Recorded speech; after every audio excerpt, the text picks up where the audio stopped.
Bueno, muy bien. Buenas tardes. Les damos la bienvenida a la octava y última reunión de las jornadas Patrimonio y Comunidad. Esta es la última de las que se han previsto en el año 2020 y la presente está destinada a la comunidad y la defensa del patrimonio. Hoy proyectaremos y estarán exponiendo dos casos de participación comunitaria en lo que tiene que ver con el patrimonio y su defensa, uno de la ciudad de Buenos Aires y el otro de la provincia de Buenos Aires, con dos instituciones también, dos organizaciones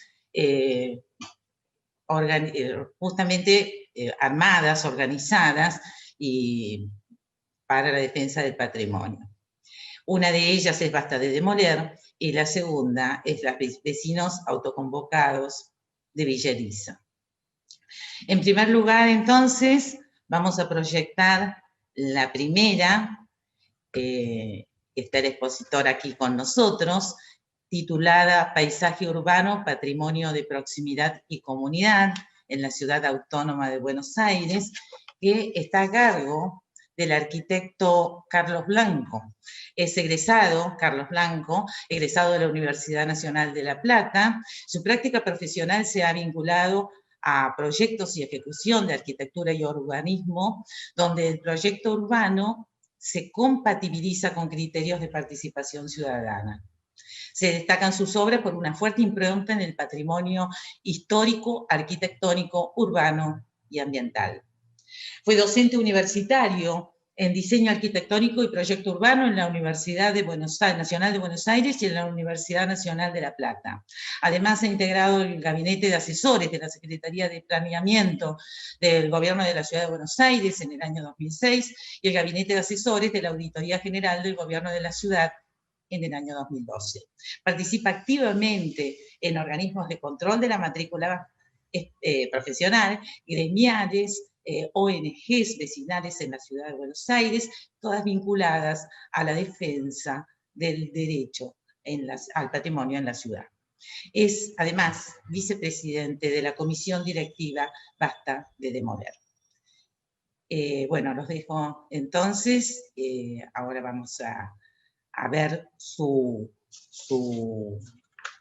disertación, que se titula Paisaje Urbano, Patrimonio de Proximidad y Comunidad.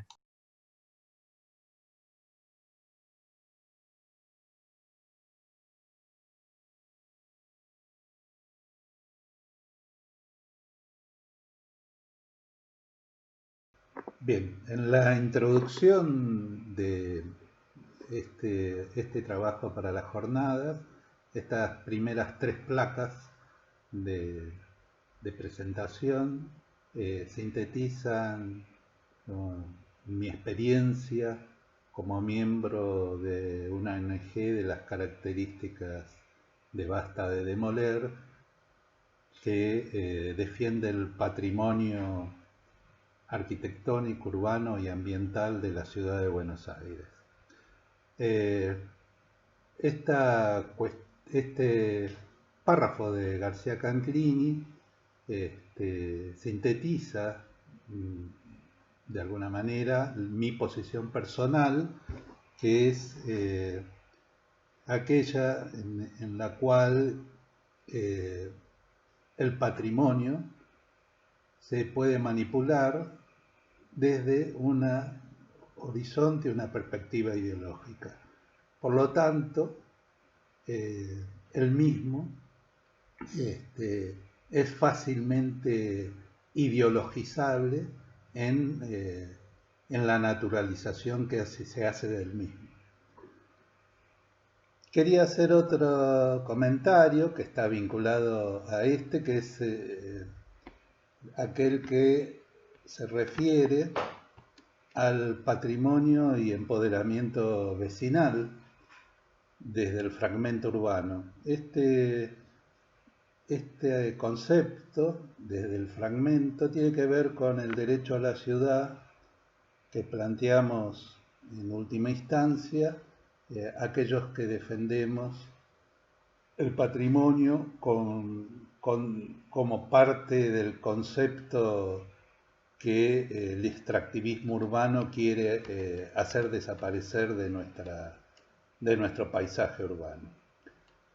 En el caso particular de la presentación voy a tomar un fragmento urbano que es el de la avenida Caseros, que va desde Parque Lezama a Plaza Constitución, aproximadamente desde la altura de numeración del 400 al 800, y Plaza Constitución es a la altura del 1100. Eso es casi funcional, pero por otro lado también está un palimpsesto, que es aquel que articula la presencia del pasado en el presente, y este palimpsesto tiene una impronta que atraviesa fines del siglo XVIII, XIX, XX y el XXI actualmente. En ese laberinto que transitamos nosotros con nuestra presencia en el espacio-tiempo, digamos, es el que voy a tratar de exponer ahora en esta presentación. En la segunda diapositiva se plantea que en realidad, claro, ¿por qué es nuestra posición a la defensiva, si se quiere, o preventiva en el mejor de los casos? Es que estamos haciendo una disputa de poder, con el poder fáctico, y por lo tanto ese espacio de disputa solamente lo logramos a través de nuevas formas de participación ciudadana. En el caso nuestro, tenemos de aliado directo a la Constitución de la Ciudad de Buenos Aires, que en su artículo primero lo plantea en forma taxativa. Finalmente, aquellos temas que son de lo plebeyo, del patrimonio modesto, el espacio público por ahí sin configurar totalmente, esa percepción de la arquitectura modesta y del espacio modesto es aquel que se hace presente en los barrios y que los ciudadanos de los barrios ven como propio. Bien, la siguiente secuencia va a ser muy rápida. Los planos que quedan expuestos a partir del año 1782 de alguna manera reflejan la presencia y la envergadura de este patrimonio que es ese fragmento de la avenida Caseros. Para ubicarnos, en el centro de la lámina está la Plaza de Mayo. Hacia su izquierda, en el borde inferior, corre la calle Defensa, actual calle Defensa, y casi donde termina, que es en las barrancas del Parque Lezama, es el Parque Lezama, de la Quinta Lezama, es el actual Parque Lezama. Hacia arriba, en unas 700 metros, hay un vacío y se ve la Plaza Constitución. Bueno, eso se reproduce tanto en este plano como en el siguiente, que es del año 1817, donde está de manera más gráfica la diferencia entre el amarillo y el verde de ese borde, donde el encuentro de ambos colores, de ambas gráficas, son las barrancas que bajan hacia el río, en algún sector hacia el Río de la Plata y en otro hacia el Riachuelo o hacia la Boca. En el plano de 1848 lo que hace es solamente refrendar lo que tenían los anteriores, nada más que se ven que hay menos chacras en el casco y están más alejadas hacia el oeste y hay más quintas, como la de los Lezama. Bueno, en estos fragmentos se ve ahí casi de manera a vuelo de pájaro directamente, tanto en el plano de 1867 como el de 1892, el Parque Lezama y la Plaza Constitución, o Mercado Constitución, que era la plaza. En ese fragmento de avenida, entre ambas vínculos de la Quinta y del Mercado Constitución, ya hay consolidadas algunos edificios manchados como manchitas negras. Los que son los puntitos en realidad son la gráfica de arbolitos, son quintas.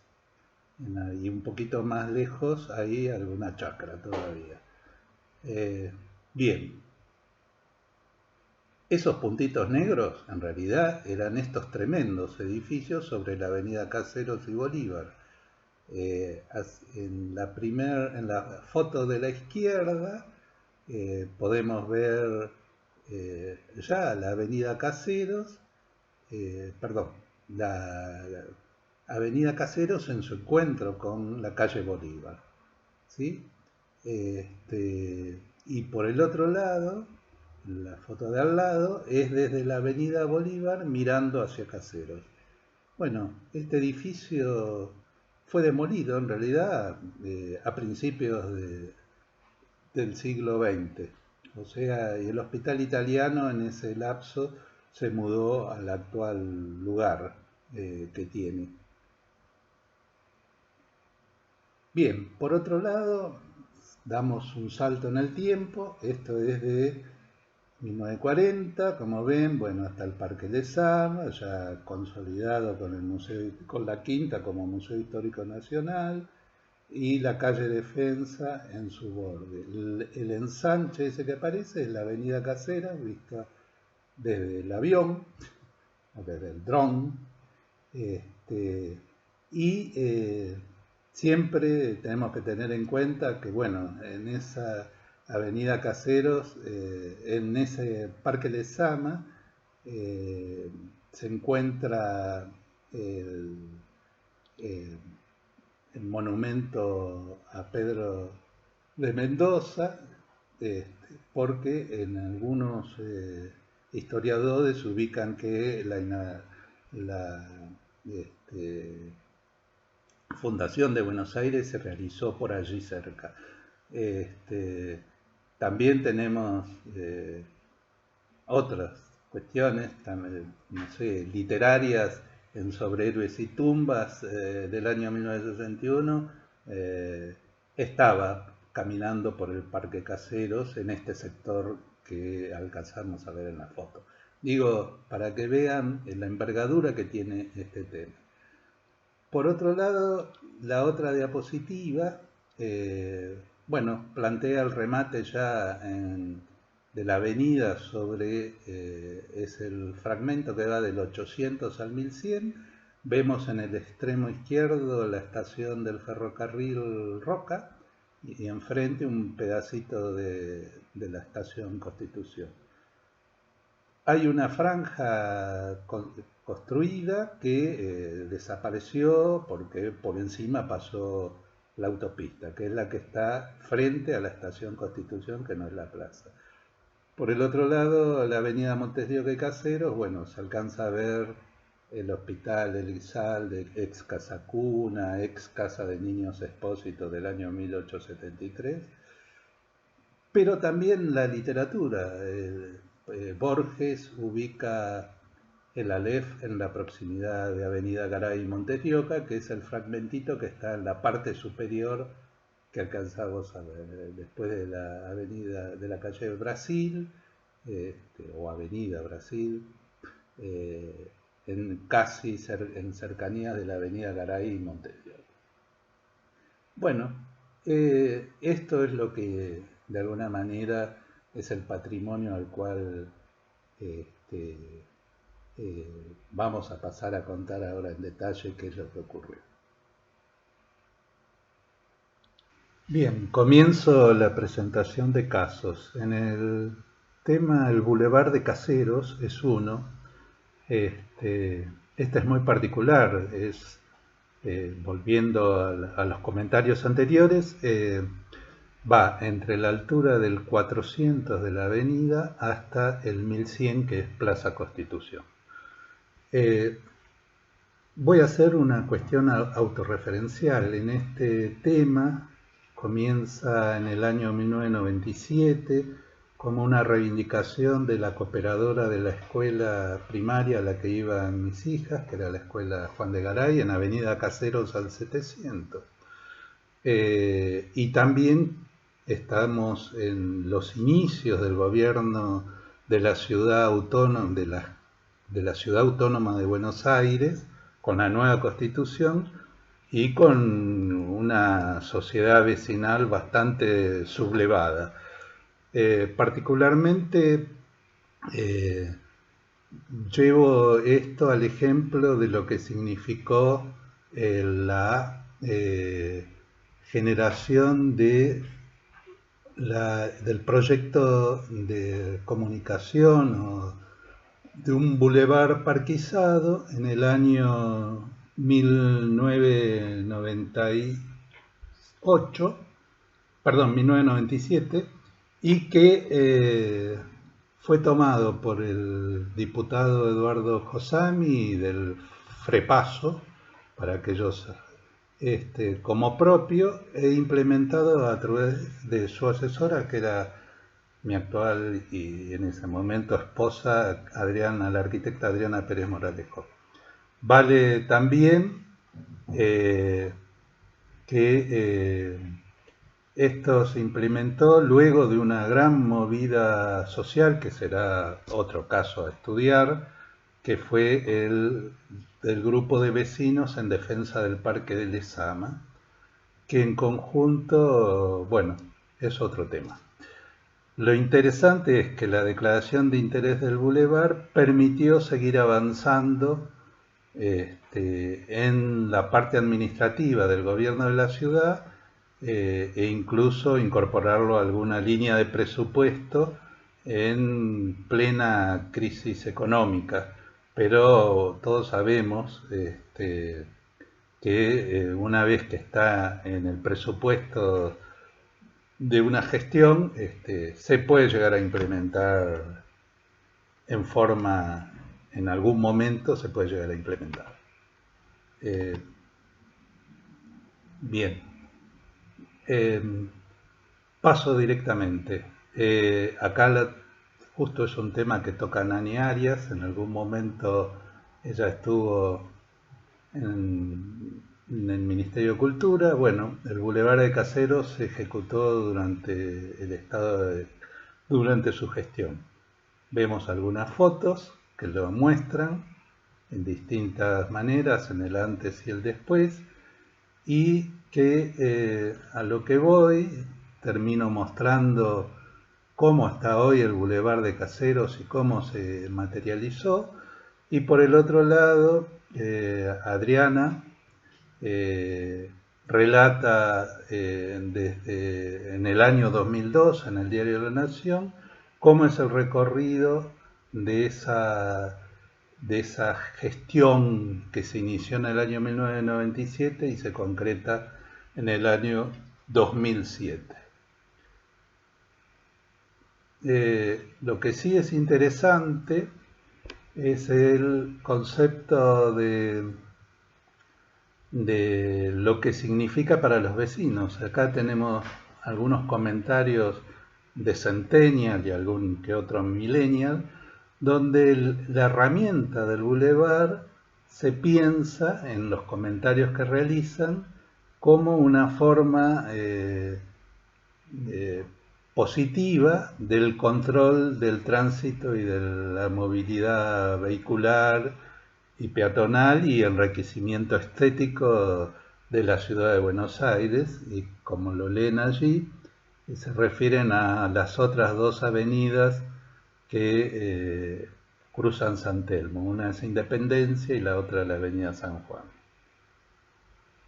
Vale también como cuestión funcional que en realidad la avenida Caseros nunca tuvo un bulevar, sino que tuvo unas columnas para sostener la catenaria de los tranvías, y que en su momento, en mis recuerdos autorreferenciales, yo las debo haber visto, porque cuando se propone el bulevar en esas reuniones de la cooperadora y de la asociación de vecinos, yo ya tenía como una herramienta del urbanismo para el control de del sistema de movimiento vehicular.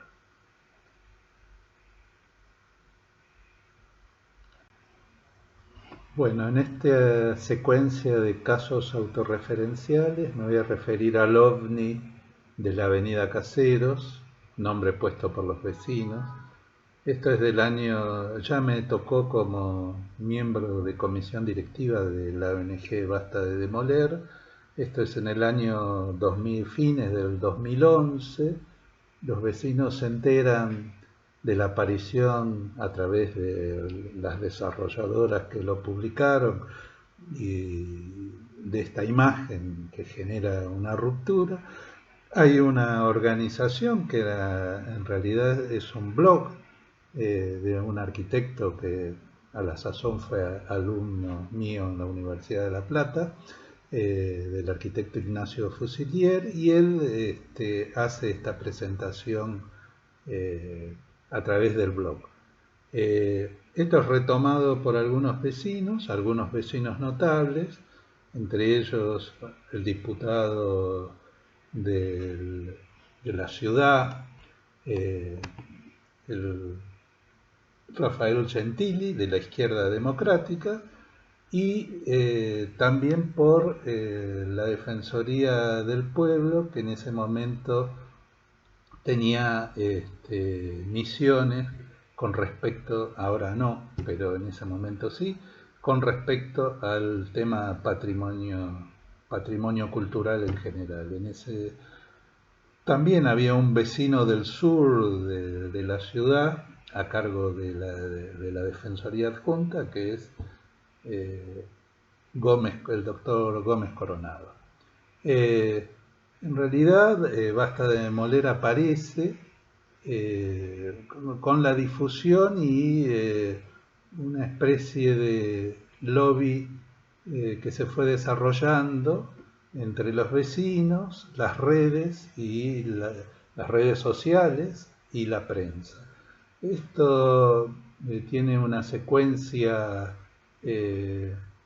muy característica de la etapa, que era que no fue más allá de la intervención a través de las redes y la prensa, y una presentación que hizo Basta de Demoler de una solicitud de amparo.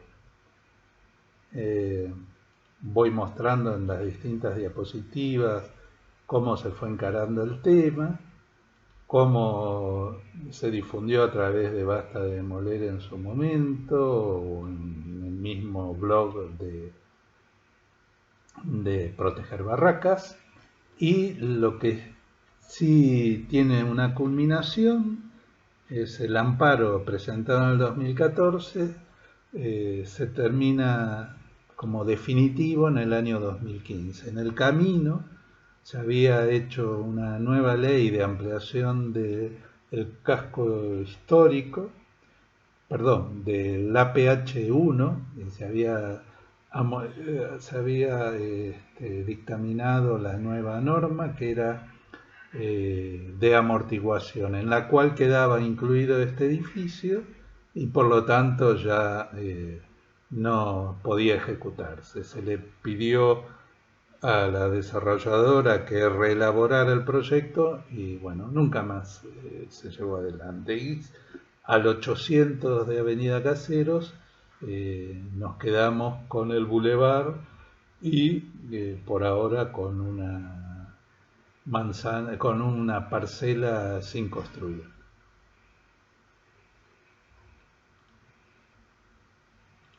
Bueno, por último, el caso del mamotreto, también un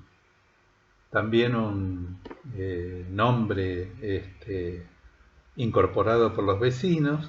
Este es en Avenida Caseros al 500 y se inicia a fines del 2016 con varias publinotas en los diarios de mayor tirada del país, que tanto Clarín como La Nación. En él se destacaba las características de este edificio y de el valor de la inversión que se iba a realizar. Tenemos, obviamente los vecinos se dieron con distintos tipos de herramientas, se opusieron a la magnitud y la cantidad de volumetría a construir, que obviamente a ojo ya nos dábamos cuenta de que estaba excedida, y lo que sí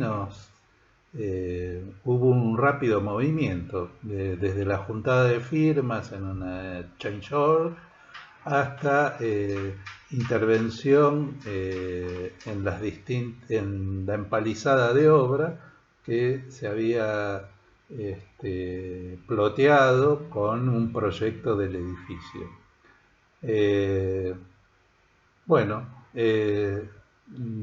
Hay una secuencia de imágenes donde performances de distintos tipos van caracterizando el segmento de vecinos que tiene la avenida. En este caso vale aclarar que yo viví durante 10 años frente a esa avenida, frente a esa dirección, que es el 500 de la Avenida Caseros, y por lo tanto conozco a todos los vecinos que han intervenido en estas manifestaciones. Las secuencias entonces tienen, como vemos, una performance gráfica y artística a través de stencils, incluso de actuaciones. Vale entonces mostrar lo que significaba el volumen. Bueno, hay unas diapositivas de la excavación de la obra, hay otras mostrando en rojo cuál era el exceso de volumetría y también las intervenciones en el espacio público que se realizaron a partir del 2018 con distintas actuaciones, entre ellas carteles, concentraciones y piquetes, por qué no llamarlos así, sobre la misma avenida y en el mismo espacio público que se estaba disputando en ese momento.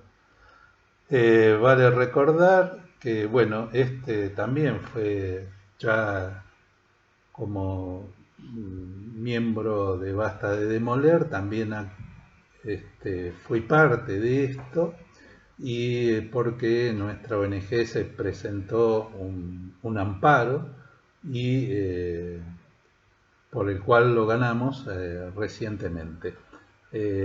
Bueno, de alguna manera cierro estos 20 y pico de años sobre la avenida Caseros, en que me tocó actuar de distintos lugares y en distintos espacios, pero que formaron parte de mi vida. Gracias.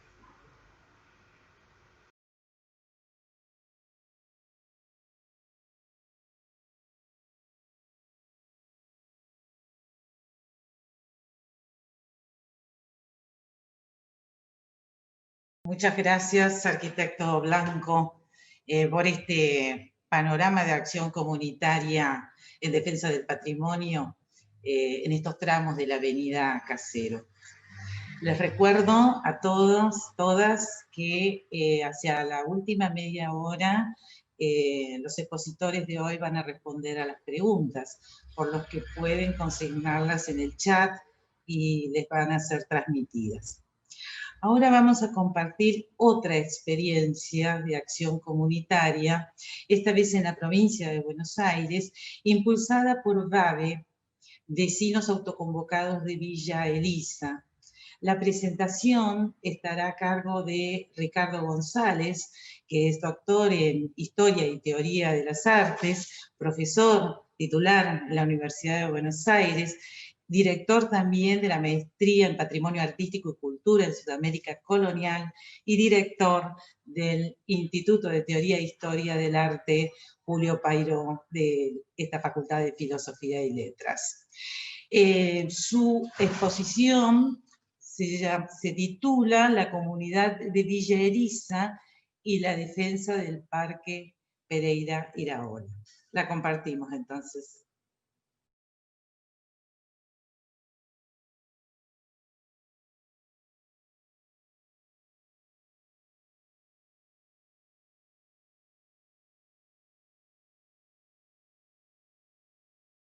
El caso que vamos a presentar hoy data del año 2010.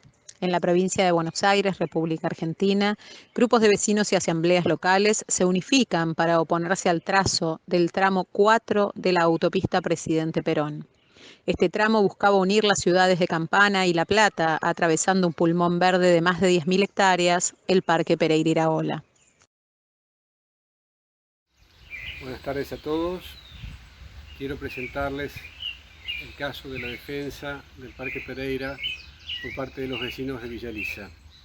Hablo en nombre de VAVE, Vecinos Autoconvocados de Villa Elisa, una agrupación informal que se creó en ese momento justamente para organizar la lucha contra el plan de pasar una autopista por medio del parque. El Parque Pereira se encuentra situado en los primeros terrenos que Juan de Garay repartió como suertes de estancia a los vecinos más calificados de Buenos Aires. Tocó en suerte a Antón Higueras de Santana, un miembro de la sociedad porteña que formó parte del Cabildo desde 1589 como regidor, luego como alcalde de primer voto, y que llegó a ser alférez real, que era el puesto simbólicamente más importante de la ciudad, ya que se trataba de representar al rey y a su estandarte en las celebraciones públicas. Luego de numerosos cambios de mano, a mediados del siglo XIX, las tierras fueron compradas por Simón Pereira con el fin de dedicarlas a la explotación agropecuaria, que era en ese momento la forma de producción más lucrativa que se estaba desarrollando en el país. Su hijo, Leonardo Pereira, amplió el negocio importando ganados de Inglaterra y al tanto de las novedades en términos paisajísticos, introdujo también una gran variedad de especies arbóreas, algunas exóticas como el árbol de cristal, que pasa por ser el único en América, y diferentes tipos de plantaciones que incluían a los eucaliptus de Domingo Faustino Sarmiento.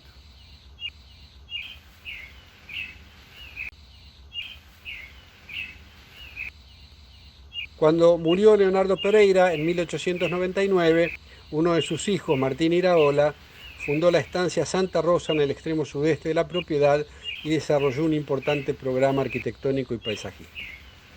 También dejó a cargo del paisajista belga Carlos Verrieke la remodelación paisajística del entorno de la estancia. Arquitectónicamente, se emprendió una importante renovación que incluyó, entre otros, el casco principal, la capilla y numerosas construcciones para las actividades de producción que se realizaban en la época.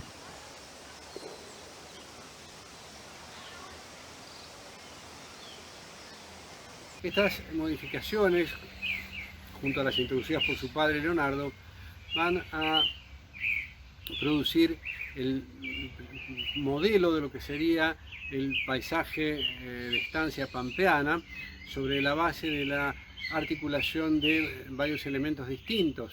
En primer lugar los montes, pero también los pastizales para el ganado, las zonas de agricultura y en este caso también bañados, ya que en medio del terreno corre la barranca que separaba las partes altas de los terrenos bajos o bañados, como se los denominaba desde la época colonial. En la actualidad, el parque cuenta con más de 132 especies forestales introducidas y flora autóctona, como talas, espinillos, blanquillos, ceibos, lianas, sauces, helechos y rastreras que crean un sotobosque. Además, existen allí unas 200 especies de aves, entre ellas cardenales, zorzales, loros, teros, venteveos, carpinteros, calandrias y golondrinas. En 1949, el entonces presidente general Perón va a expropiar los terrenos de los Pereira Iraola con el fin de crear el Parque de la Ancianidad, dedicado en primer lugar a la recreación pública, pero también a la investigación científica y a la producción agropecuaria. Finalmente, también con el objetivo realmente previsor en ese momento de crear un pulmón de aire entre las urbes de La Plata y de Buenos Aires, que ya estaban en plena expansión. En enero de 1948, el entonces presidente Juan Domingo Perón anuncia la futura expropiación de las estancias San Juan y Santa Rosa. Lo hace en ese momento con la siguiente proclama: salvar el tesoro forestal y artístico estratégicamente implantado entre Buenos Aires y La Plata y realizar una vasta obra cultural, social, científico y turista que incluyera institutos experimentales, laboratorios, viveros y parques zootécnicos. Finalmente, el día 24 de febrero de 1950 se inaugura el Parque de los Derechos de la Ancianidad. También de producción científica, ya que se radicó aquí el Instituto Argentino de Radioastronomía, que es uno de los centros de vanguardia en la investigación de su especificidad, así como otros organismos dedicados a los estudios o al desarrollo de proyectos agrarios y zoológicos, como el ECAS, la Estación de Cría de Animales Salvajes, y el vivero Carlos Darwin.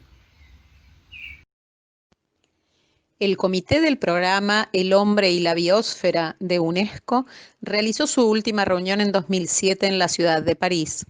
En dicha ocasión se incorporaron a la lista de reservas de biosfera 23 lugares de todo el mundo, entre los que se encuentra el Parque Pereira Iraola de la provincia de Buenos Aires, Argentina. Este rango compromete a las autoridades provinciales y nacionales a poner bajo firme custodia los espacios que ocupa este área internacional para poder así cumplir con lo establecido por el programa El Hombre y la Biosfera.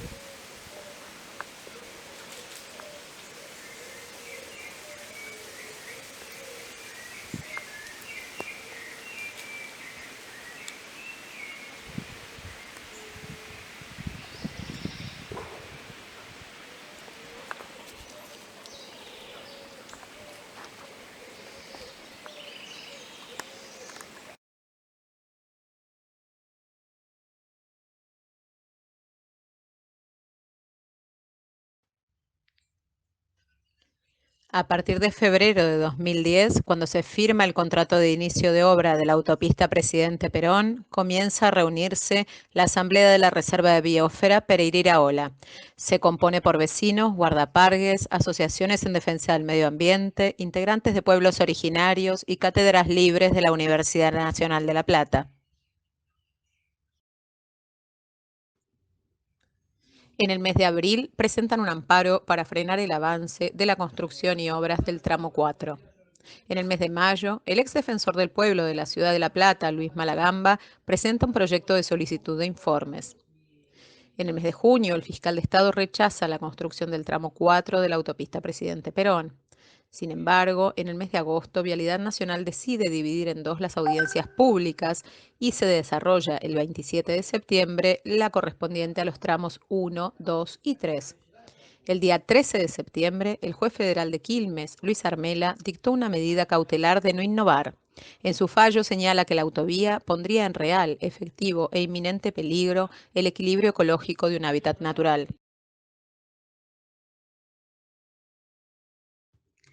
Durante el mes de noviembre se intensifican las reuniones informativas con vecinos de Villa Elisa y Citibel. Se realizan en la Cámara de Comercio y en distintos puntos de encuentro. Los días 13 y 14 de noviembre se realizan movilizaciones y reuniones en el Camino Centenario y calle 403, lugar por donde pasaría eventualmente la autopista. Participan cada vez más vecinos y las asambleas de reserva de biosfera y asambleas de la zona. Se realizan actividades de volanteadas, firmas de adhesiones al petitorio para que la autopista no pase por ese lugar. El día 19 de noviembre se realiza la audiencia pública en el Club Ducilo de la localidad de Berazategui. Y a su vez, un pequeño grupo nos pasamos mails, nos encontramos en esa misma semana, éramos unos 10, 15, no nos conocíamos, nos mirábamos, extrañamos, fuimos a la casa, me acuerdo de Gustavo. Bueno, ahí mismo empezamos a saber, bueno, vos qué sabés hacer, vos qué haces. Había gente que trabajaba con prensa, gente que trabajaba con temas de impacto ambiental, gente que era historiadora, arquitectos. Bueno, éramos una mezcla de personas que estábamos todos interesados en hacer algo en común. Básicamente eso fue, creo que lo más importante, que rápidamente nos organizamos como grupo. En primero, que nos sentimos como grupo. Había dos cosas que fueron claros para mí para que nos formáramos como un grupo. Una fue que teníamos una tarea en común, todos estábamos muy de acuerdo en que la autopista no debería pasar por el Parque Pereira-Iraola, y por otro lado nadie tenía ningún interés particular, digamos, nadie tenía ningún rédito personal que tuviera que ver con la autopista o no. Y lo tercero, que estábamos amenazados, y creo que eso hizo que el grupo sea muy compacto.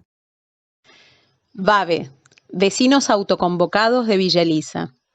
Inicialmente, a partir de la audiencia pública celebrada en noviembre de 2010, un grupo de vecinos decide comenzar a reunirse para elaborar una propuesta superadora a la presentada por los funcionarios en esa oportunidad. Se suman a las asambleas que ya se realizaban en el Parque Pereira con guardaparques, vecinos de otros barrios y militantes de organizaciones diversas.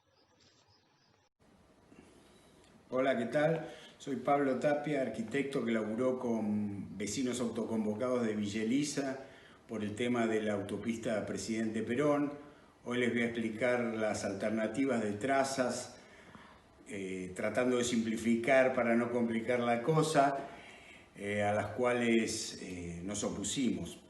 En principio, la autopista Presidente Perón, que la idea es que conecte los puertos de Campana con el puerto de La Plata, sería la continuación del Camino del Buen Aire, comenzando allá por Merlo y La Matanza en el tramo 1, en el tramo 2 en Ezeiza, Presidente Perón, el tramo 3, Presidente Perón, San Vicente, Florencio Varela, y el tramo 4, Florencio Varela, La Plata, que es ahí en el tramo 4 donde surgen las diferencias con vialidad, y bueno, a cargo del doctor Orler y junto con la comunidad de Portugal, los guardaparques, las comunidades originarias, los productores, científicos, profesionales y muchísimos vecinos, llevamos una acción judicial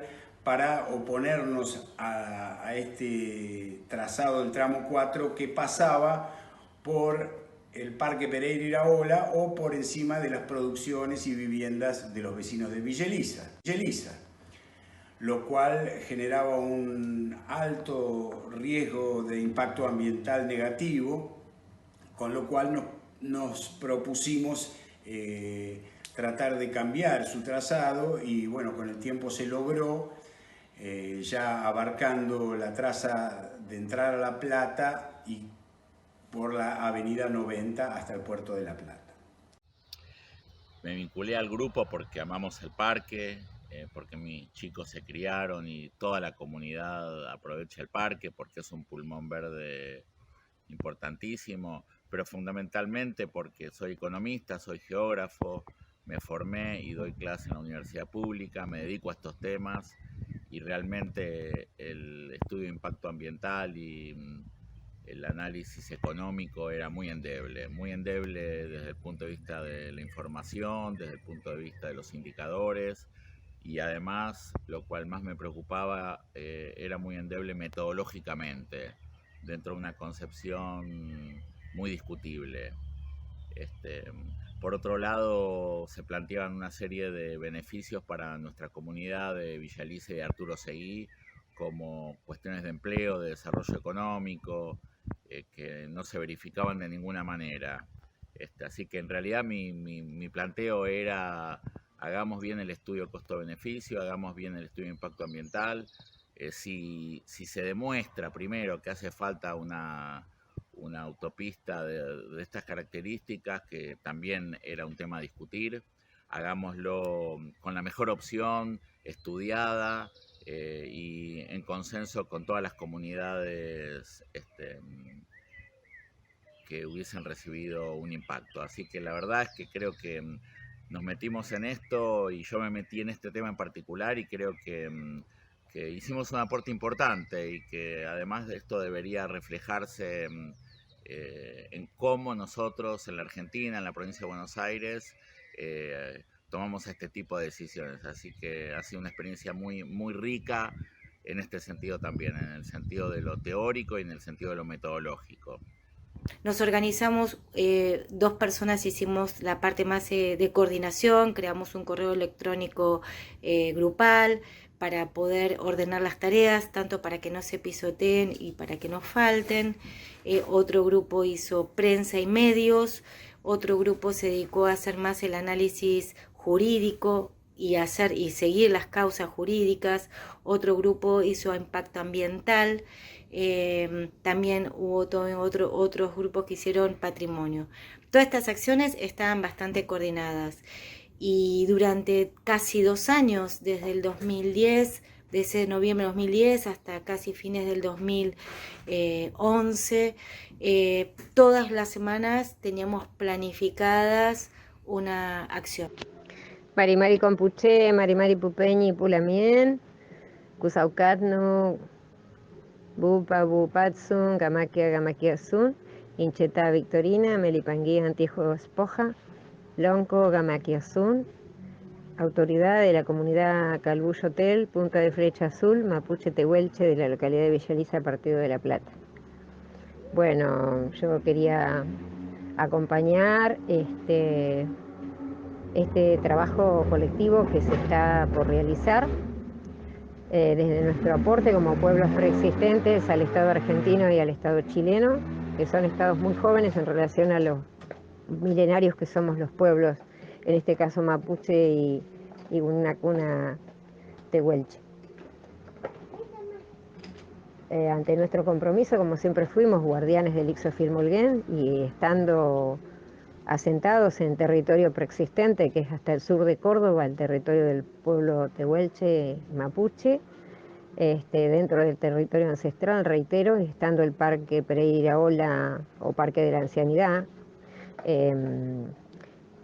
integrado acá, Nosotros hemos colaborado en la defensa como corresponde del Ixofilmolguén, que es el derecho nuestro, como guardianes ancestrales de todas las vidas entre sí que están relacionadas desde, con y por la Madre Tierra, la Ñuque Mapu o Atupquía.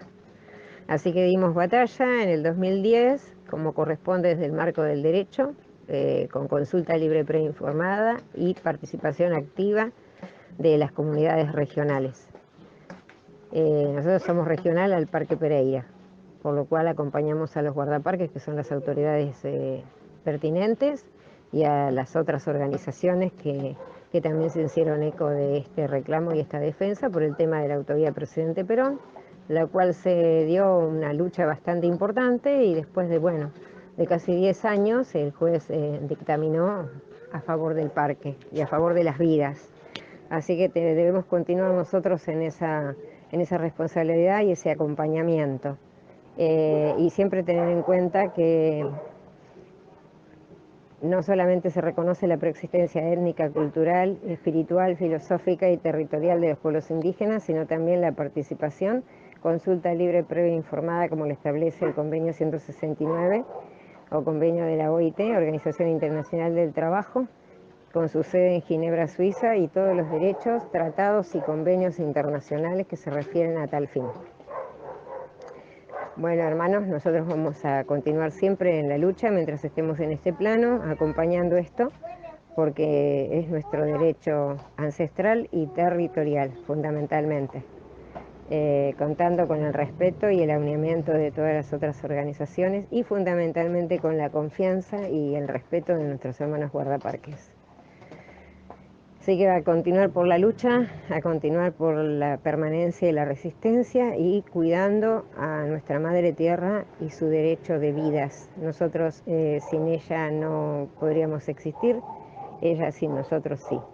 Así que tenemos un nuevo tiempo. Este tiempo de pandemia tiene que servir para repensar, para reordenar y sanear para sanar. Fundamentalmente el pensamiento, los compromisos y el espíritu del ser humano sobre este plano. Peucayal, Atacantuc, hasta que nos volvamos a ver, y Kumeneguen, Kumechu, buena energía para todos ustedes. Ningún tratado que se pudiera hacer, una lucha que se pueda hacer sobre los territorios ancestrales sin la consulta a los pueblos preexistentes, consulta libre previa informada, puede tener la amplitud ni estar completamente en el marco del derecho. Eso tiene que tenerse siempre en cuenta. Peucayal.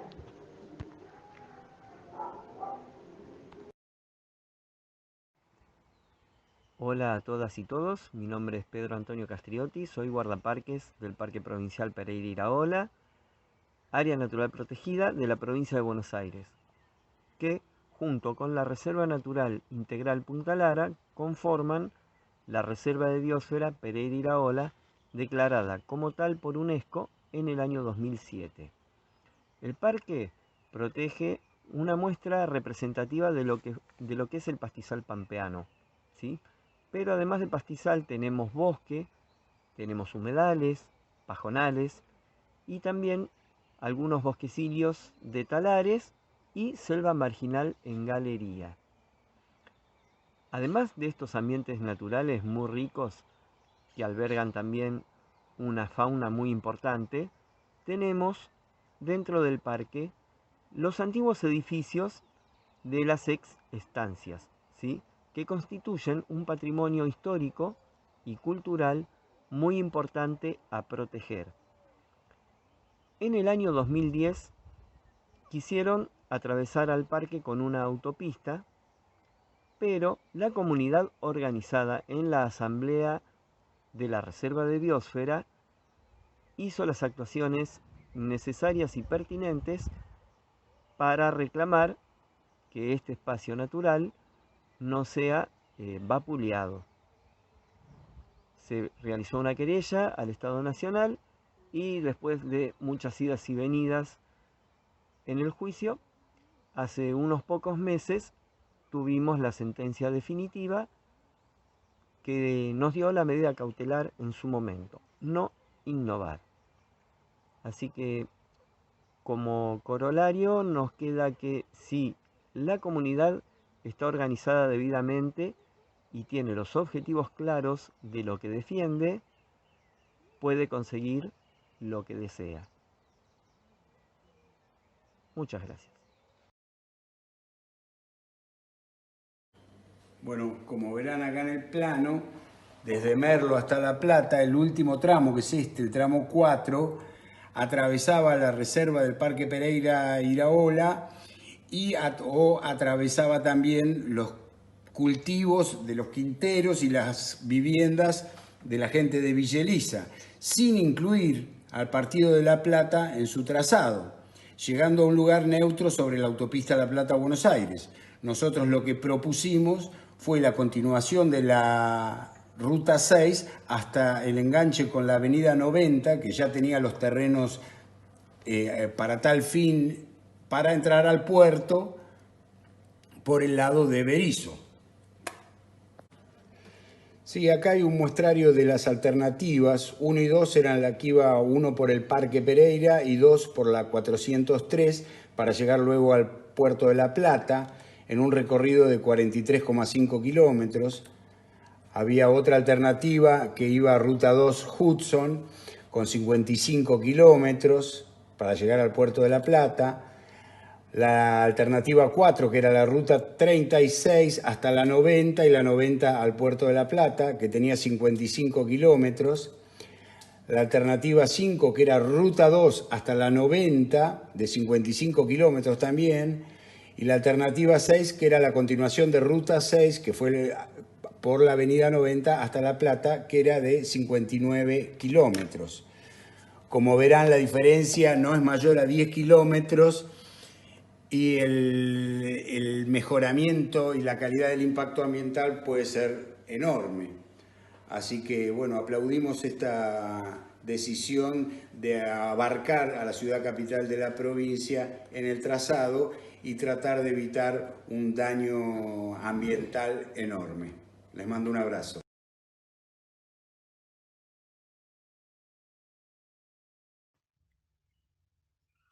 Luego de celebrada la audiencia pública, el día 20 de noviembre, el fiscal de Estado de la provincia de Buenos Aires, Ricardo Zelagoski, ratifica el rechazo terminante a la traza original, que atravesaría el pulmón verde que separa La Plata de Berazategui, y señaló que también encuentra inconveniente que la traza del tramo en cuestión se proyecte sobre la calle 403 de Villa Elisa, dado que en el tanto límite constituye parte integrante del Parque Pereira Iraola. En los días subsiguientes se realizan múltiples encuentros de vecinos, volanteadas y reuniones informativas. Se comienza a estudiar la presentación de un recurso de amparo, asesorados por el letrado Dr. Orler. Este amparo se presenta formalmente en diciembre como Asamblea del Parque Pereira y otros contra el Poder Ejecutivo Nacional y otros. Incluye a los vecinos villalicenses e instituciones como la Casa de Portugal, Virgen de Fátima y el Comité de Cuencas. El día 28 de noviembre se publica en un diario local una carta abierta firmada por el intendente Pablo Bruera afirmando que no existe en el municipio pedido de permiso para la realización de esta obra y que el municipio no ha sido invitado formalmente a la audiencia pública, aunque sentó su postura de rechazo al proyecto a través del secretario de la Unidad Ejecutora de la Agencia Ambiental, señor Sergio Federovisky. Se manifiesta también que el municipio no permitirá la expropiación de tierras privadas. Entre el 3 y el 20 de diciembre se realizan reuniones con el presidente de la UNLP, el intendente, y se presenta además un petitorio al gobernador de la provincia de Buenos Aires. Se hacen cortes parciales de la autopista, informativos e intermitentes. BABE comienza a hacer acciones específicas de manera independiente de la Asamblea. Se organizan recitales con bandas locales y músicos que residen en la zona para generar conciencia acerca de la necesidad de preservar el mayor pulmón verde de la región. El día 28 de diciembre, la Dirección Nacional de Vialidad publica la evaluación de la audiencia pública realizada el 19 de noviembre y resuelve: la traza que tendrá en nuestra región el controvertido tramo final de la autopista de vinculación, proyectada en torno al segundo cordón del conurbano, será sometida a una nueva etapa de estudio antes de consolidarse. Desarrollamos una intensa campaña de difusión a través de festivales, movilizaciones, participaciones y notas en la prensa escrita y radiofónica, y hasta a través de la confección de remeras que pusieran en la calle la problemática. En la Cámara Federal nos recibió en audiencia junto al director de Vialidad. Quiero destacar la participación de su presidente, el doctor Schifrin, que tuvo una firme postura en defensa de la integridad del parque, que finalmente permitió parar los planes hasta que la justicia se resolviera definitivamente. Esto ocurrió hace unas pocas semanas, cuando el doctor Armera del juzgado de Quilmes prohibió la traza por el parque. Los vecinos estamos realmente contentos de haber tomado una actitud de defensa del patrimonio común y, por supuesto, del resultado, que es que el parque va a seguir siendo el parque. Durante los primeros meses del año 2011, BAVE realiza reuniones informativas semanales, instala diversos puestos informativos y organiza múltiples caravanas de vecinos. Se trabaja intensamente con los medios de prensa locales y algunos nacionales para la difusión del conflicto. El día 8 de febrero, el juez federal Luis Armela dictó su rechazo al uso de la calle 403 de Villa Elisa. Ordena a Vialidad y a la Unión de Empresas Adjudicataria que suspenda todo tipo de actividad de medición y avance de obra en la zona. El día 18 de febrero, la entonces presidenta Cristina Fernández anuncia el inicio de las obras de la autopista Juan Domingo Perón. El 2 de marzo, la Dirección Nacional de Vialidad y la Facultad de Ingeniería de la Universidad Nacional de La Plata firma un convenio para realizar un análisis de viabilidad de las diferentes alternativas de traza. El día 10 de marzo, algunos vecinos de BAVE se reúnen con el presidente de la UNLP y el decano de la Facultad de Ingeniería. Se acuerda así la conformación de una comisión de enlace. El día 24 de marzo, la Cámara Federal de Apelaciones confirma la medida cautelar que había dictado el juez Luis Armela, que impide la realización de las obras proyectadas para el tramo 4. El 13 de abril se realiza un encuentro de representantes de BAVE y de la Asamblea con el juez Luis Armela y la Dirección Nacional de Vialidad. Las partes exponen sus argumentos, el juez solicita informes técnicos complementarios en un plazo de 60 días. El día 12 de mayo toma estado público el fallo del juez Armela que habilita al gobierno a continuar con la construcción de la autopista Presidente Perón desde la ruta 53 hasta la intersección con la autovía 2. De este modo, ese segmento ya no se verá afectado por la medida cautelar de la justicia que establecía la prohibición de realizar cualquier tipo de trabajos en la zona. Mediante un comunicado de prensa, los integrantes de BAVE manifestaron su rechazo a la medida y el día 10 de mayo apelan el fallo del juez federal.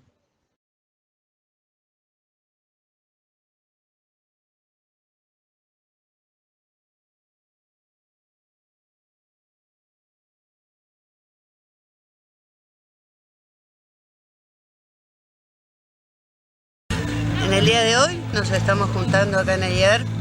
Es un centro que hace muchísimos años que está funcionando, pertenece al CONICET, en lo cual se estudia todo lo que es la señal que viene desde el espacio, más toda la actividad espacial que se manejan de distintos países del mundo.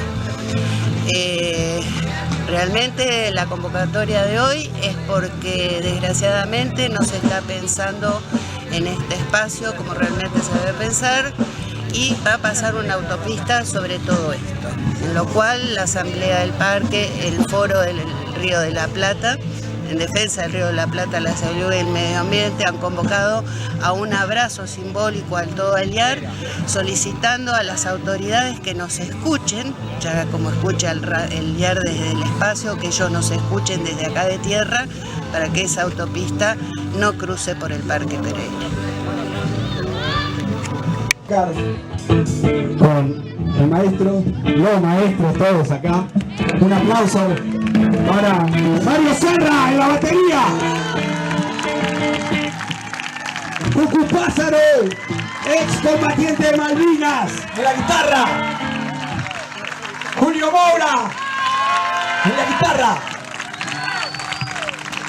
Fernando Ricard, en guitarra y voz de Los Pájaros.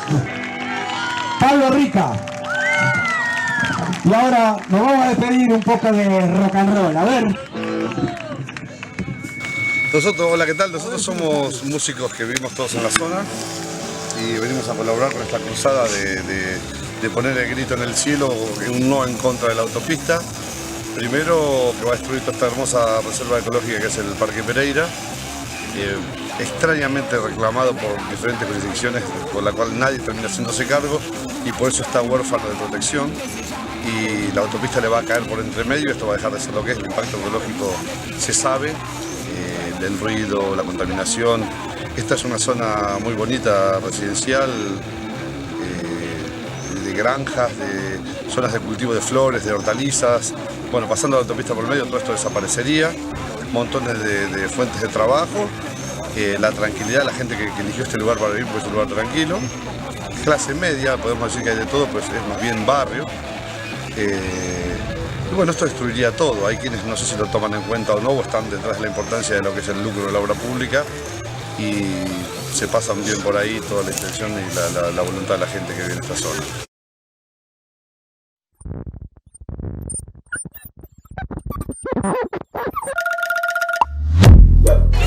Hoy convocamos desde el grupo Se Nos Salió la Cadena, de la zona de Villa Elisa, Citibel, Gonet. Somos un grupo que hace cicloturismo, que vivimos todos por la zona y pedaleamos sobre todo por el Parque Pereira. Convocamos una pedaleada para dar un abrazo simbólico al parque, lugar justo acá atrás, por donde está intentando pasar una autopista, la autopista Presidente Perón.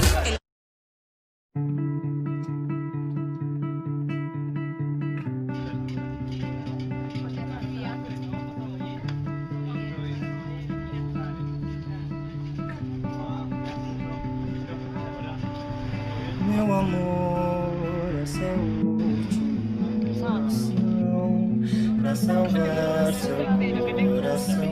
Coração não é tão simples quanto pensa. Nele cabe o que não cabe na dispensa. Cabe o meu amor, cabe em 3 vidas inteiras. Cabe uma penteadeira. Cabe nós dois, cabe até o meu amor. Essa é a última oração pra salvar seu coração. Coração não é tão simples quanto pensa. Nele cabe o que não cabe na dispensa. Cabe o meu amor, cabe em 3 vidas inteiras.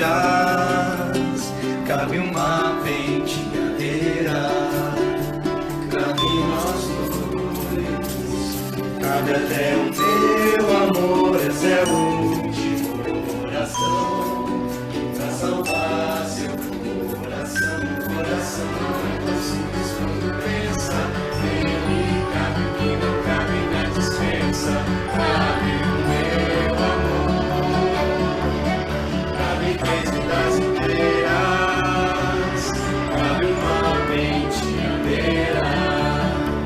Salvar seu coração. Coração não é tão simples quanto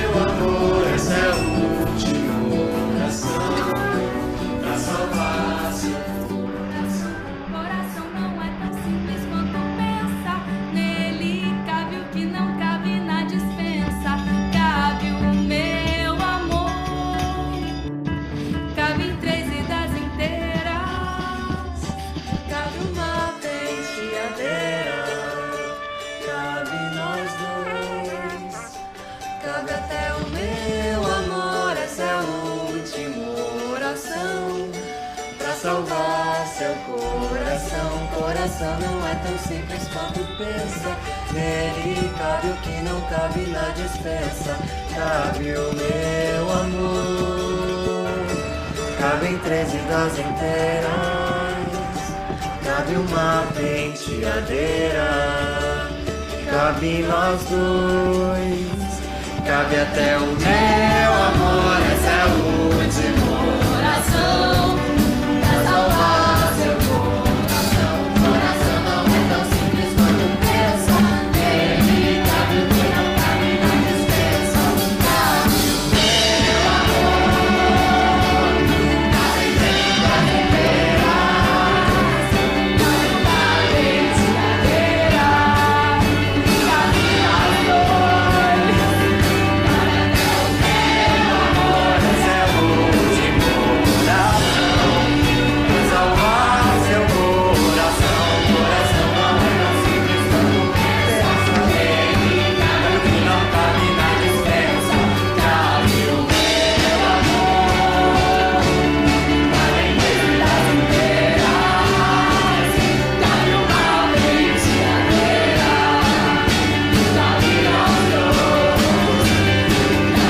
El pasado 28 de agosto, la Secretaría número 6 del Juzgado Federal Civil de Quilmes, a cargo de Luis Antonio Armela, hizo lugar a la acción de amparo presentada por la Asamblea del Parque Pereira, constituida como Frente de la Parte Actora, ordenando el cese inmediato de las obras de construcción de la autopista de vinculación que une el Camino del Buen Aire con la autopista La Plata-Buenos Aires, prevista como tramo 4, y la suspensión inmediata de todos los efectos y actos administrativos tendientes a su concreción.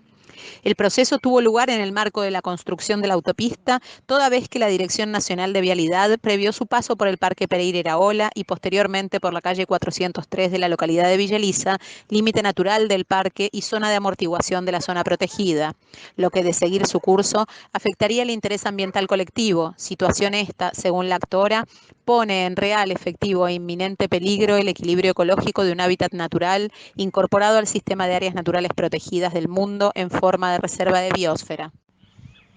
Finalmente, aludiendo al avanzado estado del proceso y considerando la dilución de su trámite, con el peligro concreto de mantener indefinidamente una decisión precautoria y los perjuicios que ello pudiera acarrear, procedió a dictar sentencia. En consecuencia, el juez Armela hizo lugar a la acción de amparo, ordenando a la Dirección Nacional de Vialidad que deberá abstenerse de realizar las obras proyectadas como alternativas 1 y 2 para la traza definitiva del tramo 4 de la autopista Presidente Perón o cualquier otra que atraviese el Parque Pereira-Iraola o su zona de amortiguación en las condiciones y bajo las circunstancias descriptas.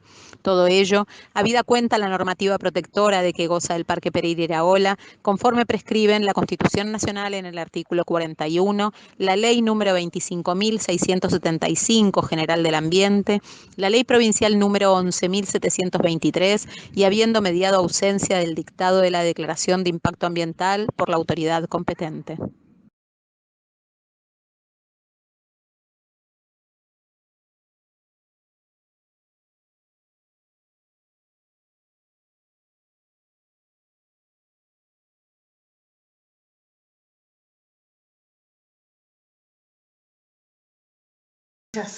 Muchas gracias por la presentación, Ricardo González y Agustina Basicló, que es vecina y miembro de BABE y fue quien compaginó y editó todos los materiales de esta presentación. Les agradecemos a ambos, excelentes presentaciones. Vamos, si les parece, a las preguntas y a los comentarios. Hay una gran cantidad de comentarios felicitando a los expositores y reconociendo estas acciones comunitarias que en muchos casos no tienen tanta difusión. En primer lugar, vamos con las preguntas para el arquitecto Blanco. Adriana Soria felicita y además dice que en la ciudad de Buenos Aires podemos perder un importante espacio de la costanera. Y pregunta si Basta de Demoler está realizando algo al respecto. Felicita también por lo realizado en todos estos años. Bueno, sí, buenas tardes. Basta de Demoler forma parte del colectivo de organizaciones que está haciendo y llevando adelante la defensa de la costa del río. Así que sí, a su manera y con su manera de participar, y también forma parte en algunos puntos con las cuestiones jurídicas como consultor. Bien, Cristina Beatriz Malfa comparte un recuerdo que el proyecto del Boulevard Caseros fue un proyecto de la entonces Dirección General del Casco Histórico por pedido de los vecinos y que fue suspendido por la crisis del año 2000 y se llevó a cabo unos años después. No sé, arquitecto, si quiere comentar algo al respecto. Se ha cortado, me parece. No, sí, lo que dice... ¿sí? Bueno, sí, ahí está. Estaba congelado. Sí, lo que dice Beatriz es cierto, se presentó en forma simultánea por el lado del Ejecutivo, porque la Dirección General de Casco Histórico es el Ejecutivo, y también se hizo una presentación por el lado del Poder Legislativo. Yo conté la parte del Legislativo, que es la que conozco en profundidad, y la del Ejecutivo, en realidad, cuando hice referencia a la inauguración en el año 2007 por parte de la gestión de la ministra Silvia Fagre, en ese momento de Cultura, también estaba incluido Casco Histórico, porque Casco Histórico es una dirección general del Ministerio de Cultura. Pero bueno, valga la precisión porque sé que hay, a veces la memoria se le recorta sin querer. Gracias. Está muy bien. Hay una gran cantidad de felicitaciones y agradecimientos por la exposición. Raquel dice, felicitaciones, arquitecto Blanco, muy interesante la defensa de este tramo urbano. Marta Adriana Soria dice que es destacable la tarea de Basta de Demoler en la defensa de nuestro patrimonio arquitectónico y cultural. Carlos Fortunatos comenta que son importantes ejemplos de intervención comunitaria y de la larga lucha en defensa de la identidad barrial.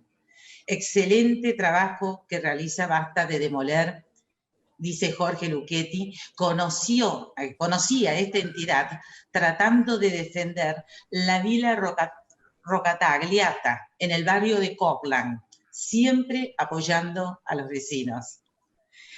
Y Graciela María Baroldi dice, muy interesante la participación comunitaria y las intervenciones logradas en la avenida Casero. Excelente presentación para aquellos que no conocíamos el caso.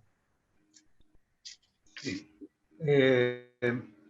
sí, un poco, yo quería hacer una pequeña intervención, casi como oyente, sí. que es el rol de las ONG que ejercen el derecho a la ciudad. En este caso, en un recorte que es el tema del patrimonio. Sí, es la disputa de sentidos, es así. Somos nosotros y otros que piensan otras cosas, en algunos casos de manera violenta, tal como lo vimos con los vecinos de Villa Elisa. Yo diría que lo que está también de alguna manera expresado por las distintas organizaciones, que aparte de ser proyectos colectivos, en el caso de algunas acciones, particularmente de Basta de Demoler, practica una especie de foquismo social. O sea, elige un blanco que de alguna manera se expresa emblemático para el tema del patrimonio. Con esa referencia genera un debate. En algunos casos es en el propio Poder Judicial, que es cuando se hacen las demandas, y en otros es en las redes sociales. Y yo creo que ese es el rol de las ONG, porque evidentemente no tenemos el poder político ni económico a veces como para llevar adelante luchas demasiado largas, pero sí vale esta percepción de la práctica del foquismo social como una manera de iluminar determinadas cuestiones que por ahí la sociedad, hacer una referencia que por ahí no está contada, pero aquellos que conocen Basta de Demoler, tenemos una demanda del Ejecutivo en la época que lo llevaba adelante Mauricio Macri, como intendente,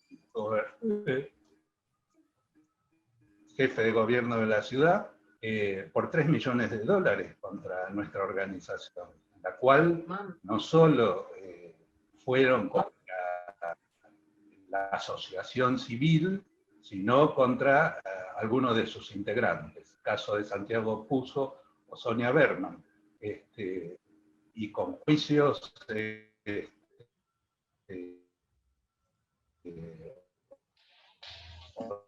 demandas, perdón, con demandas sobre su patrimonio personal en algunos casos. Es obvio que llevado a la sede judicial quiera que tengamos ese tipo de percepción sobre cómo debe ser el rol de las ONG.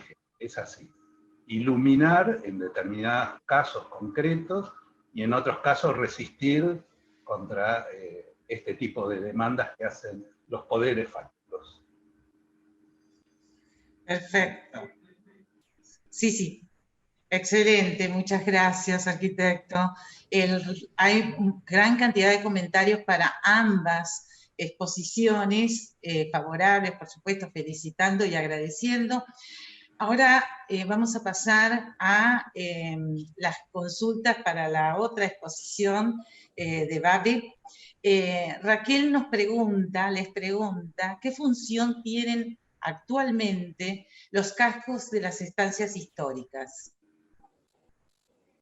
El casco principal es ahora sede del Ministerio de Asuntos Agrarios de la provincia, que tiene jurisdicción además sobre el parque, aunque no la ejerce muy activamente.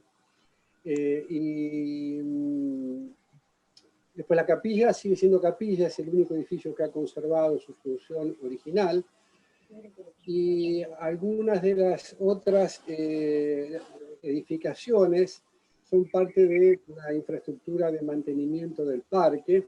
Acá está Pedro Castriotti, que es guardaparque, que seguramente podrá dar más detalles del uso de cada uno de los edificios. ¿Qué tal? Buenas tardes a todas, a todos, a todes. Bien, como Ricardo comentaba recién, uno de los cascos principales, que es el casco de la ex Estancia Santa Rosa, es donde funciona actualmente la administración del parque, ¿sí? Y es sede del Ministerio de Desarrollo Agrario también.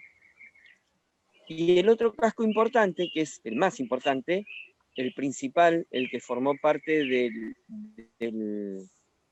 la estancia más grande, de la estancia adquirida, la Gran Cabaña San Juan, es donde funciona ahora la Escuela de Policía Juan Bucetich, ¿sí? Así que, más o menos, las dos grandes instalaciones que tiene el parque son estas: el casco de la antigua Estancia Santa Rosa y el casco de la antigua Estancia San Juan. La administración del parque y la Escuela de Policía de la provincia Juan Bucetich. Después, bueno, hay otras dependencias como la Estación de Cría de Animales Silvestres, el Instituto Argentino de Radioastronomía, hay un instituto de geodesia en cooperación de Argentina con Alemania también, se llama AGO, por sus siglas en inglés. Tenemos una estación forestal, el vivero Carlos Darwin, bueno, y una zona amplia para el esparcimiento del público, que todos conocen, era parte de la antigua estancia Santa Rosa, y el resto de lo que queda como estancia San Juan, el bosque, son los famosos senderos conocidos, donde está el árbol de cristal, que también lo mencionaban, y los bañados, que son la zona núcleo de la reserva de biosfera, ¿sí? Es la zona que tiene pastizal pampeano, pajonales y la selva marginal en galería sobre la costa del estuario del Río de la Plata. Es la parte que más se conserva, con su categoría de Reserva Natural Integral, que corresponde a la Reserva Natural Integral Punta Lara, ¿sí? La Reserva Natural Integral Punta Lara con el Parque Provincial Pereira Iraola son las dos áreas que en conjunto formamos la Reserva de Biosfera Pereira Iraola. Y ojalá pronto le podamos a Pereira Iraola devolver su nombre original, que es Parque Derechos de la Ancianidad. Muchísimas gracias, Pedro. Realmente un placer que hayas estado presente y además seguramente estás desde el parque, ¿no? Así que es un placer escuchar de fondo también el parque. Bueno, tengo otra pregunta también de Raquel. Dice si para realizar toda esta defensa del patrimonio, Babi se constituyó como asociación civil, o cuál fue la figura. No, en realidad, como yo lo dije en la exposición, BABE fue una agrupación informal de vecinos interesados en defender el parque. Nunca hicimos ningún tipo de formalización. En realidad terminamos siendo un grupo de amigos. Como aparece en el final de la proyección, todos brindando. Se ha ido toda una cosa muy linda de estar luchando juntos por esto, sin ningún particularismo, ningún interés personal, y realmente fue una experiencia así muy linda en el plano también afectivo, ¿no? Afectivo, claro. Hay otra pregunta más que quizás la pueda responder el arquitecto Carlos Tapia, que también es de BABE, que no sé si está. No está, Pablo. La pregunta era sobre una cuestión de cuál fue la traza elegida, Marta Adriana. Bueno, esta es algo como más específico, pero... Perdón. No está. Bueno, parece que no está. Pero bueno, ¿cuál fue la traza elegida? ¿En qué sentido? Solo pregunta eso. ¿Cuál fue la traza final? Supongo, pero... La traza final. Sí, la traza final quedó por la ruta 6, que va a desembocar a la calle 90, que es lo que mostraba Pablo, pero eso no está hecho, ¿no? En realidad, los 3 tramos que están en construcción actualmente y que se piensan concluir entre fines del año que viene y 2022 son el 1, 2 y 3. Y con esto se llega a la ruta 2. Pero en principio la traza más probable es la continuación de la ruta 6 y la 90 para el tramo 4. Perfecto. Bueno, hay una gran cantidad también de felicitaciones y saludos. También Adriana Soria dice: gracias por compartir la experiencia de la comunidad de Villa Elisa y su defensa del Parque Pereira Iraola, hermoso pulmón verde y valioso patrimonio. Muy interesantes las acciones en defensa del patrimonio, en general no publicitadas, o al menos las expuestas, ella no las conocía. Josefa Novas Regueira. Graciela María Baroldi comenta: el Parque Pereira Iraola es un pulmón verde de gran envergadura.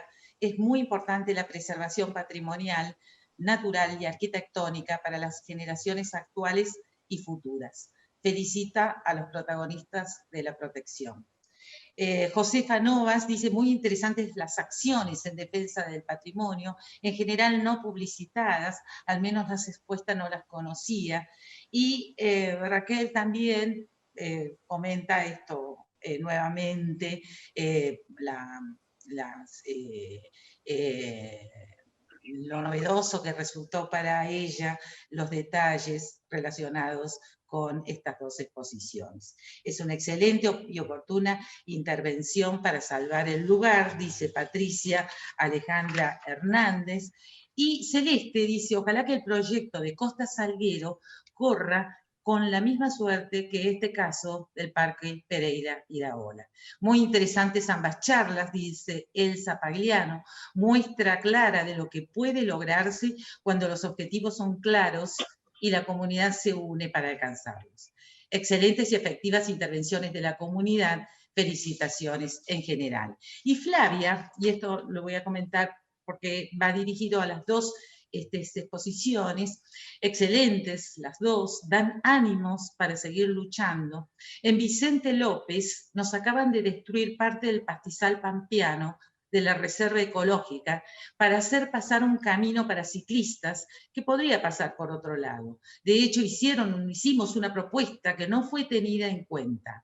Avanzaron con un estudio de impacto con numerosas irregularidades, pusimos una cautelar, llegamos a las Cortes, pero los vecinos la perdimos. El OPDS fue cómplice, por otro lado nos están ahogando los negocios inmobiliarios que colapsan el lugar. el inventario de patrimonio lo esconden a los vecinos diciendo que si los vecinos los conocemos podemos poner en peligro los intereses de los propietarios. Estos ejemplos sirven para no desanimarnos. Hay una gran cantidad de mensajes que han llegado últimamente. Justamente dice Mariana Frávega, la importancia de la difusión es clave. En el caso del Instituto de Radioastronomía es fundamental tener en cuenta su aporte y no solo considerar la importancia de la zona como reserva de biosfera, sino también este valor operativo en la lectura de los datos del espacio profundo y a nivel patrimonial. Es claramente el aporte para el conocimiento astronómico nacional. Los saluda Mariana Frávega. No sé Alejandra, si... ¿me permitís una cosita respecto a lo que dijo? Por favor. Que creo que es importante, y es que la OPDS en realidad como sigue órdenes de los gobiernos.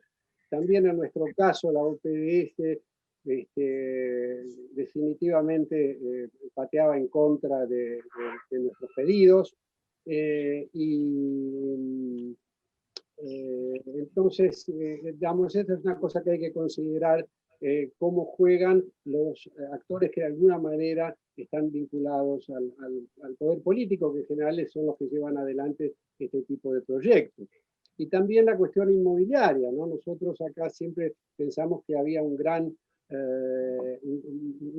proyecto inmobiliario detrás de la autopista por el Parque Pereira. Justamente cuando se hizo la presentación en la Cámara Federal, había salido en un suplemento inmobiliario del diario La Nación de 2 o 3 días antes, toda una propuesta de construir countries y barrios privados en el sur de la ciudad, justamente hasta esta zona, ya que el norte está bastante saturado. Y efectivamente desde abril, que lleva el nombre de una de las estancias, a varios emprendimientos que rodean el parque, dan a entender que en realidad esa era digamos, la motivación para una decisión tan caprichosa. Muy bien, gracias. Sí, perdón. Sí, Pedro, por favor. Bien, 2 cositas. Cuando hablaban del Instituto Argentino de Radioastronomía, sepan que los ingenieros que allí trabajan también han trabajado en el desarrollo de los satélites ARSAT, que se pusieron en órbita hace muy poco tiempo, y también están trabajando en el desarrollo de una máquina para ozonizar el aire, que es muy útil para desinfectar ambientes como salas de cirugías, salas de hospitales, aulas de escuelas, en el contexto de esta pandemia por el COVID-19. Eso por un lado, para darle un poquito más de valor agregado al Instituto Argentino de Radioastronomía, ¿no? Y por otro lado, un aliento para los habitantes de la Ciudad Autónoma de Buenos Aires es que en Argentina el 15% de la superficie está protegido como área natural protegida. Esto es, parques o reservas nacionales, parques o reservas provinciales de las distintas provincias, hasta inclusive parques y reservas municipales de distintos municipios, y también parques y reservas privadas. El 15% está protegido, lo que es poco, ¿sí? La Unión Mundial para la Conservación de la Naturaleza, la UICN, recomienda que sea la mayor superficie posible, ¿no? La provincia de Buenos Aires tiene solamente protegido el 5%, siendo una de las provincias más grandes del país, o sea, todavía queda mucho por hacer. Y puntualmente la Ciudad Autónoma de Buenos Aires tiene protegido menos del 2% como área natural, ¿sí? La más conocida es la Reserva de Costanera Sur. Entonces, en buena hora, la situación que está pasando en Costa Salguero y Punta Carrasco amerita la creación de un nuevo espacio natural que sea protegido, ya que tampoco alcanzaría a ser un porcentaje suficiente, debido a que la Ciudad Autónoma de Buenos Aires es el punto del país que tiene mayor densidad poblacional, junto con el conurbano bonaerense. Así que bueno, yo creo que la sociedad organizada puede hacer presión y reclamar por tener un ambiente sano protegerlo y, bueno, darle así, por ahí, ponerle un límite a los emprendimientos inmobiliarios sobre los espacios naturales, ¿no? Que son, por ahí tienen otro valor un poquito más importante para la comunidad porque son nuestros bienes comunes. Muchas gracias. Sí, perdón, ibas a decir algo más. Sí, una cosita más que ya me Sí, estaba por olvidando. favor. Que estamos haciendo ahora un poquito de difusión que el nombramiento de reserva de biosfera de Pereira Iraola está ahí a punto de poder llegar a caducar debido a que UNESCO solicitó por la audiencia que hace a los 10 años de la declaración se presenten nuevos informes, y en esos nuevos informes, a los cuales no le han dado el debido tratamiento de parte del gobierno, está peligrando que siga siendo protegido como reserva de biosfera. Otra de las cositas también con respecto a eso es que solicitan que la zona núcleo de la reserva de biosfera tenga un poquito más de zona de amortiguación que la rodee para impedir que los emprendimientos inmobiliarios estén pegaditos al parque y ejerzan una acción. Por ese mismo motivo, la zona núcleo, como linda con los partidos de Ensenada y de Berazategui, se está tratando de ver qué posibilidades hay de anexar un poco más de territorio, tal vez como reservas o parques naturales municipales de ambos municipios, y así poder incrementar un poquito más la superficie de protección como reserva de biosfera. Pero la verdad que hay que presionar ahí un poquito porque las autoridades están como que con la excusa de la pandemia, mirando para otro lado, ocupados de tantas otras cosas, y están descuidando un montón de asuntos que son y siguen siendo muy importantes. Muchísimas gracias por tu intervención, Muchas Pedro. gracias. Muchas gracias. A ustedes por el espacio y felicitaciones por la organización del evento, muy lindo. Gracias.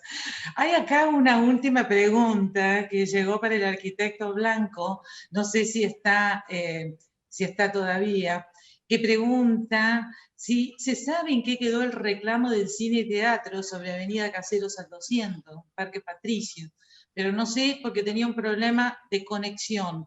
Ahí estás, ahí está, sí.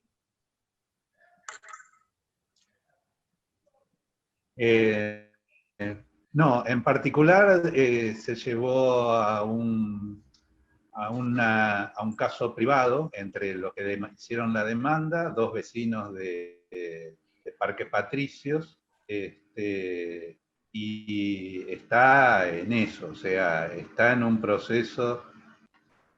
perdón. ¿Se escucha ahora? Sí, sí, sí escuchamos. Está en un proceso judicial. En particular, lo está llevando adelante Jonathan Valdivieso del Observatorio del Derecho a la Ciudad. Bueno, muchísimas gracias entonces a ambos integrantes de las exposiciones y presentadores. Antes de darle la palabra a Ricardo González, ya como director del instituto y organizador de estas jornadas Patrimonio y Comunidad 2020, queremos agradecer desde el instituto la colaboración que nos ha prestado Facultad de Filosofía y Letras y el Centro Cultural Paco Urondo, por medio de Nicolás Lizoni, Diego Villarreal y Rocío Rivera, y por parte de Filosofía y Letras, Javier Moscoso. Ellos estuvieron a cargo de las transmisiones en estas 8 sesiones que conformaron estas jornadas Patrimonio y Comunidad. Le paso entonces la palabra a Ricardo González, así hace el cierre de las jornadas de este año.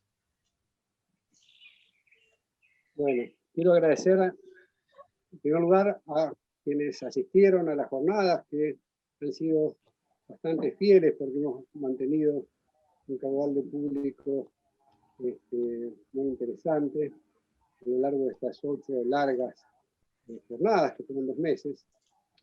Y después, naturalmente, a la gente que participó en la organización de esto, que ha sido ciertamente bastante trabajoso y complejo. Cuando nosotros pensábamos organizar las jornadas, eran presenciales.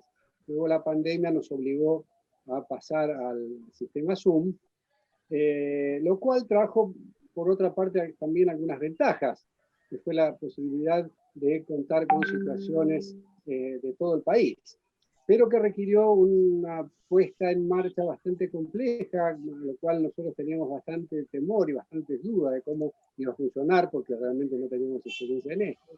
Pero, como dijo Alejandra, el equipo de Paco Urondo realmente nos proveyó la infraestructura necesaria.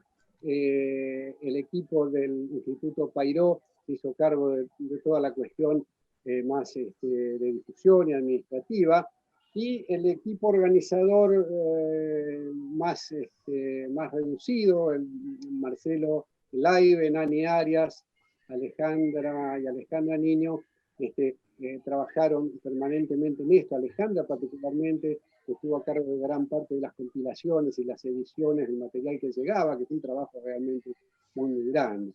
En realidad no veía la hora de que termine esto para poder disfrutar un poco de la vida.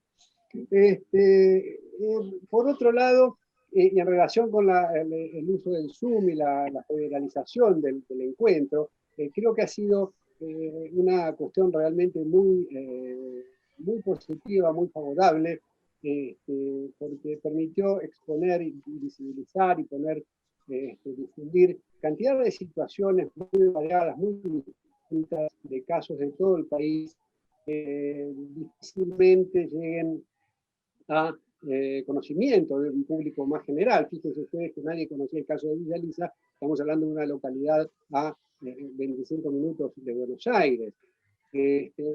La gente realmente del interior se ha mostrado sumamente interesada y agradecida en tener este espacio donde poder mostrar su patrimonio, sus costumbres, sus temas. Así que esto realmente es una cosa que me ha alegrado muchísimo. Creo que todos los organizadores estamos muy contentos de que esto haya sido posible. Hemos visto temas y casos de todo tipo, desde paisajes culturales, como las primeras exposiciones de La Quebrada, o de los esteros de Liberá, o de Puerto Almanza en Ushuaia, el Valle de Iglesias en San Juan. Hemos visto museos, algunos poco conocidos, como el Museo de Arte Sacro, por ejemplo, de Mendoza, el complejo Ronco en Azul, en la renovación del Museo Juan de Tejeda en Córdoba. Hemos visto proyectos educativos como el de Huellas, que fue realmente un proyecto, una exposición que a mí me conmovió, porque me parece que es lo que hay que hacer realmente, generar proyectos en donde la valoración del patrimonio esté dada a partir de la educación y de la misma comunidad como una parte genuina de la formación y de la práctica social, ¿no?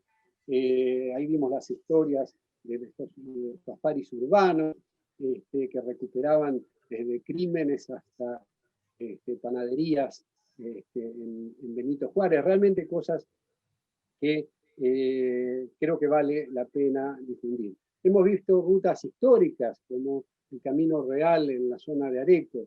Hemos visto cuestiones arqueológicas como las investigaciones en Península Mitre, y todos los trabajos que tuvieron que ver con las devociones populares que siguen muy vivas, sobre todo en el noroeste y también en el noreste, como fue el caso de los oratorios domésticos de Loreto, las fiestas de Yavi, las fiestas del Señor de la Peña, o el trabajo para realizar la escultura de María Antonia de la Paz y Figueroa, Omar Mantula, en Santiago del Estero.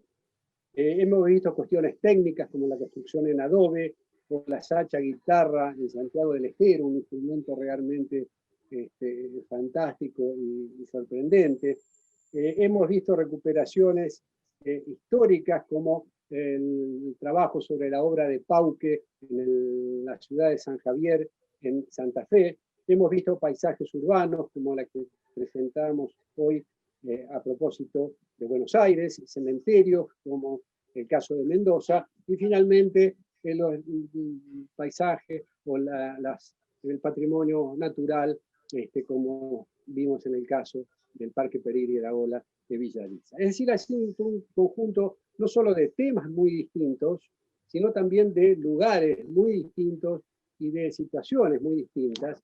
Yo, como dije en la presentación, cuando armamos esto, pensé que iba a ser más bien una cuestión de conflictos, un poco como fue los casos de hoy, de Basta de Demoler y del Parque Pereira, pero hubo una enorme cantidad de situaciones en donde el trabajo no fue conflictivo, sino que más bien fue una voluntad espontánea de la comunidad por poner en valor, por rendir un tributo a alguien, por recuperar parte de sus costumbres, sus tradiciones o de sus edificios. En ese sentido, creo que es muy interesante recalcar dos cosas. Una es el carácter flexible que tienen el tratamiento del patrimonio, ¿no? En muchos de estos casos vimos cómo las cosas se formulaban, se rehacían, conservando, sobre todo con la intención de preservar la tradición, de preservar lo existente, de preservar lo que tiene valor, lo que es significativo para la comunidad, pero también de adaptarlo a nuevas circunstancias, de modificar, cosa que creo que es una actitud necesaria, por lo menos en muchos de los casos, no en todos, para conseguir mantener vivos esta riqueza de las culturas particulares. La otra cuestión tiene que ver con el carácter que tuvieron muchos de las presentaciones, casi todas diría yo. Es un carácter, yo diría, poco académico. Incluso hemos recibido una crítica, una señora de Córdoba que escribió un poco criticando esto, que las cosas pasaran un poco por los personajes y que no tuviesen quizás el rigor académico que era requerible. Sin embargo, nosotros hemos preferido mantener un poco el carácter genuino de las presentaciones. La actividad académica es indudablemente de gran valor, sirve para indagar, sirve para reflexionar sobre los fenómenos, sirve para interpretarlos, pero esto pasaba más bien por otro lado, pasaba por una cuestión que tenía que ver con mostrar el carácter vital del patrimonio, es decir, las obras puestas en acción, las obras forman parte de la experiencia social de la comunidad como parte de la experiencia de la gente. Y en ese sentido, creo que tienen este tipo de acciones generan algo que es algo dado por añadidura, que no está dado en la acción en sí o en el pensamiento de la acción en sí, que es lo que yo llamaría cierto comunitarismo, es decir, cierto sentido de pertenecer a un espacio común con temas comunes que están dados justamente por el patrimonio, que en definitiva pone a la vista la experiencia de las comunidades, ¿no? Y esto es una cosa, un poco lo que yo decía cuando hablábamos de Villa Elisa, que ahora somos un grupo de amigos, y esto es así, digamos, se genera una especie de energía empática en este tipo de acciones, en donde los valores patrimoniales se funden con los valores de la comunidad misma y que hacen que las acciones sean pensadas desde un lugar mucho más generoso y mucho más común, mucho más fraterno, que creo que es realmente una experiencia necesaria para nuestro tan tironeado país. Así que bueno, les agradezco a todos sinceramente, y seguramente las vamos a repetir porque hay infinitos casos, infinitas comunidades, infinitas formas de patrimonio, y creo que vale la pena que podamos conocer. Los dejo y hasta luego. Hasta la próxima.